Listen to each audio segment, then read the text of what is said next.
বিশ্ব ক্রিকেটের সব রকম আপডেট পাওয়ার জন্য আমাদের চ্যানেলটিকে আজই সাবস্ক্রাইব করে রাখুন। বার্বাডোসের স্লো 22 গজের উইকেটে বোলারদের সাহায্য না থাকলেও ব্যাটারদের জন্য পরিস্থিতি সুখকর ছিল না। টস জিতে ভারতীয় দলের অধিনায়ক প্রথমে ব্যাট করার সিদ্ধান্ত নেন, যদিও ভারতের শুরুটা ভালো হয়নি। রশিদের বল খেলতে সমস্যায় পড়লেন এদিন ভারতীয়রা।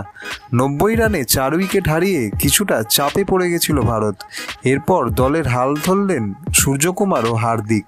পঞ্চম উইকেটে তাদের 60 রানের জুটি ভারতীয় শিবিরের চিন্তা দূর করল। সূর্যকুমার 53 রানের ইনিংস খেললেন মাত্র 28 বলে।